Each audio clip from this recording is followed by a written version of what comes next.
the cities? I mean, like, if you're not in the Carolinas, do you have an app that this person can just download and they'll see where the city is when you pinpoint that city or when that city becomes available, or do they need to download it now and say, so they would download it now and say you're not in Raleigh or you're not in Greensboro, if that city becomes active, then it would say you're just now gone live in that city. Is that correct? Exactly. Yeah, they'll get a notification that says we're not in your city yet, but we'll keep you posted, and as soon as we get that going, you'll get a little notification both on the driver and the customer end.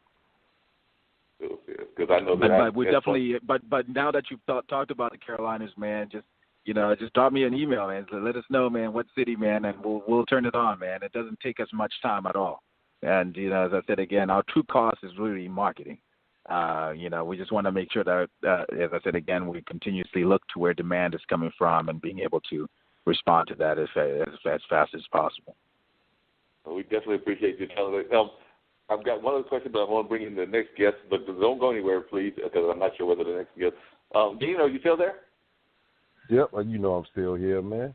We do have Mr. Bradshaw here. I'm just laid back, taking it all in and listening to all the different things that we have to offer tonight here on Straight Talk with Dean and Mark. But we do have Mr. Bradshaw with us as well. Yeah. Hello, Mr. Bradshaw. How are you doing? It's Latshaw. Cliff Latshaw. Latshaw. I'm sorry. Yeah. New Basetown, from New Basetown. So tell us a little bit about your company, sir. Yes, I figured out. Well, I'm a bass guitar player. I graduated from Berklee College of Music in 1979. But I had an amplifier when I was 13 years old from the 1950s or 60s. I don't know when it was.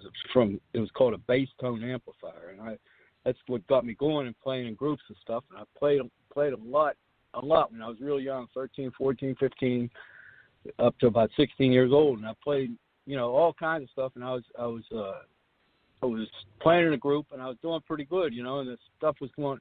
But the thing was, we started going to bigger places, and the amplifier was too small. It started to distort if you played any louder. So I went out and bought a new amplifier. The new amplifier, it wasn't any fun anymore. It didn't have any tone. It didn't do anything for me, So what I do is I make bass preamps, and I bring that same sound back to the modern amplifiers. Not every modern amplifier, but some of them. And it's something that I figured out about 20 years ago, and I've been pushing this and trying to get it, to get it out there. I got a patent on it and all that in 2013 in England, the U.S. and in China. It's just part of the push. I just push, trying to get this thing popularized. I've been talking to magazines and stuff, but they just snub me. They just all they want is money. They're just sitting there with their hand out, and and I don't have any money to give them. I work for a living. I work for every nickel I make, and if I sell a preamp, it's I'm happy. And if the people are happy with what I sell, then then I'm even happier. That's that makes my world go around. But like I said, I got these bass preamps. It's something you won't find anywhere else. I mean, you can try all kinds of stuff. They started making tube emulators and so forth that do a little bit of it. You might get one decent sound that you could use all night long with a tube emulator. Whereas with this preamp, if you take some time and set it up and everything, and it's kind of hard to do. I mean, it's not something you're just going to learn overnight. But if you take some time to do it and you go through all that, use some effect processors or some pedals or whatever you're going to do, and go through it. You can have 10 settings with a treble all the way up, 10 settings with bass all the way up, 10 settings with with a bridge pickup, 10 settings with the neck pickup, whatever you want to do, man. And it's like it's something new for a bass guitar that nobody had before. Now, one of the things I know that other people have done. Now, one of the things I know other people have done, and I'm just curious whether you've tried to do this or not, because I've got friends that are actually local musicians. Some of them are drummers, some of them are bassists. As a matter of fact, one of the guys I was just talking about, who's an Uber driver, is also with a funk band, and he plays a variety of instruments, including the bass, if I remember correctly. But one of the things I know that some of the people do is, you're right, magazines can be hard to break into and things of that nature, but have you tried to connect in your city with any musicians and basically have them as like your official sponsor? Because I know that oftentimes is a way that people can break into businesses. They will have the person, whether they're playing a local gig at a local club or whatever, basically that is their instrument and they are basically endorsing the instrument. Like you'll find drummers that are carrying whatever the popular drum model is. So I was just wondering if you've approached any musicians about making this kind of their official instrument. Well, yeah, I talk to people all the time, and I made a lot of contacts on Facebook and LinkedIn and stuff like that, social media, and I hit all those people up. I try to get endorsement deals with them. I send them one for 30 days, but like it, and they can't live without it. If they figure it out, you can't live without it. Fine, I'll make a deal. We'll put, let them pay as they wish. Give them a half price deal, and I put a page up on the website. And I got about 10 or 12 of them up there right now. I even got a school of music up there. There's a school of music that has endorsed me in New Jersey. And okay. I did Winter NAMM and Summer NAMM this year. That's the first time I did that. And like in 2014, I think it was, I did Bass Player Live, which turned out to be a really bad experience because those people did not treat me right at all. They told me all kinds of stuff that they were going to do for me and didn't do anything. And they wrote a really nasty article about it, translated into 13 languages or whatever it was, and just really turned my world upside down. But like I said, I understand you're a music promoter of some kind, right? You do blues and all kinds of stuff like that. Yeah, I do blues, do all kinds of music. So I'm definitely interested in looking at your instrument and seeing what it's all about. And like I said, I don't play myself. I was not given that gift. My band teachers, I jokingly said on this show many episodes ago, told me that I did not, that even though most of us are supposed to have that rhythm gene, somehow I missed it. So I did not get that rhythm gene in terms of being able to play. I just let folks hear my smooth, silky voice, and that be my instrument of choice because I do MCing and I do promotions and things of that nature. But I did not get that gene that's supposed to help us play instruments. So I don't know where that gene went, but it did not go in my body. But Gabriel, as an entrepreneur yourself, do you have some advice that you might give this gentleman who's an entrepreneur as to some tactics that he might use? Because I'm sure that you ran into some hard times when you were starting moving. You probably didn't just start off all right as you wanted it to at the beginning. I'm sure that there were things that you ran into. There were headaches. So you just heard this gentleman that's got a bass instrument that's going, and he's trying to find ways to break into it. So I was just wondering, from your own experience, what kind of advice would you give to other fellow entrepreneurs? Because it sounds like he's running to a kind of a brick wall where he's trying to find ways to get his merchandise out there. So I was wondering, I'm sure you run into that. Like I said, we talked about the competitors, which you've always got to deal with. But you're talking about competitors because he's talking about a new model. So I was just wondering what kind of advice you would give him. Man, stay focused. Stay at it. It seems like you already know what it is and you're hardworking. Stay focused. Stay at it. Network. Network. And that's where it's at. I can see the passion in your voice when you talk about your product. Go out there and speak it to the world. Speak to anybody. You never know whose ears it might land on. But I know that's where it's at, man. Extend yourself out there. Connect with like-minded people and groups. You gotta have to, just expand. There's people out there looking for this product. There's people out there listening, or they're attentively looking, and it's just a matter of finding that one connection that can pretty much kind of sort of like push you forward. But one of the things I used to do when I used to hit these roadblocks every time, it's like I set the time when I'm working on and perfecting my craft and my product, and then every Friday, man, come rain or shine, man, I'm out there in the circuit, man. I'm shaking hands, rubbing shoulders with folks, man. I'm talking about the product. I'm talking about it with passion. And, folks are listening. It's like, man, this dude is really dedicated, right? And at some point, it's like they can no longer ignore you. It's like he's coming, All I remember was at one point is like, man, I was coming. I was like, yeah, I'm going to do this, right? Because I believed in it. And, it don't matter who was saying what, how, there's always going to be people, and trust me, even up to today, who are going to try to undercut you. And, it don't matter. So you just have to stay focused. There's always going to be letdowns.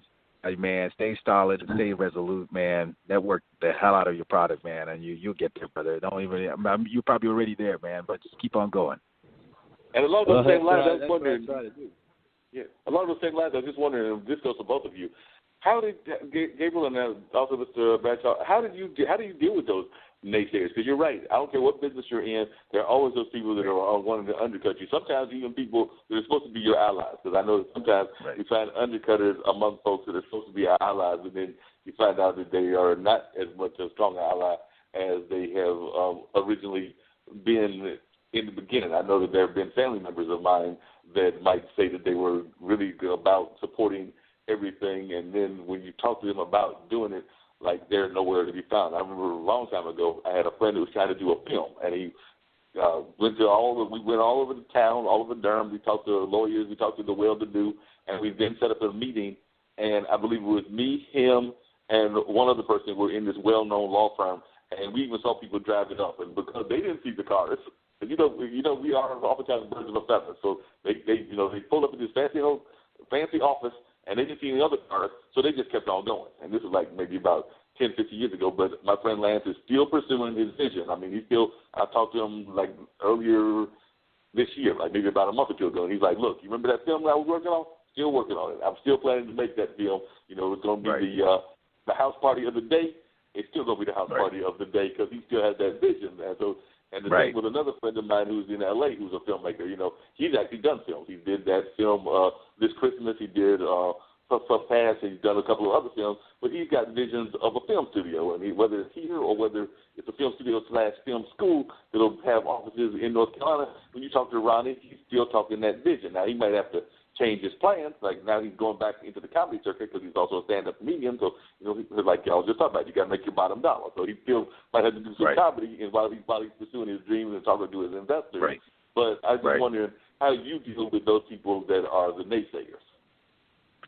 Man, actually, to me, one of the things that I commonly in talks that I give around the world, I always say this, and I appreciate you raising that question, is that actually when I was starting off with moving, you know, I walked into many rooms. I knocked a lot of doors, and you know, one of my I recall a couple of instances that resonated with me. It was one when I walked into an investor roundtable and I pitched moving to them. I was enthusiastic. I was really driven, man.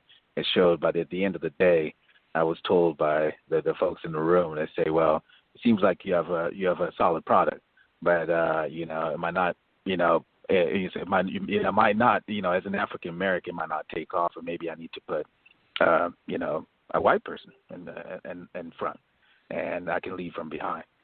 And I was like, man, am I not good enough? You know, actually that infuriated me, man, and it actually drove me to go. And it's like, you know what, I'm going to prove these folks wrong.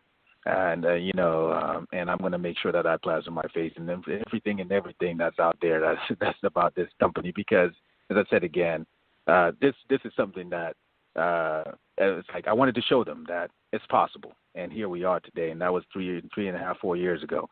But the other thing was when I started, you know, going out with thinking about technology. And my idea about getting moving going was that I find a co-founder who knows technology. They build the app. I lead the company on strategy and et cetera. But that wasn't as easy as I thought it was. And I had to teach myself from scratch how to code, how to program. That's it again. It's a drive, right?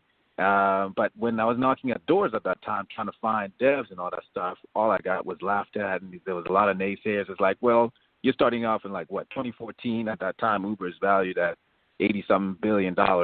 It's like I got laughed at, right? I said you're silly, and you're gonna gamble your whole life savings towards an idea.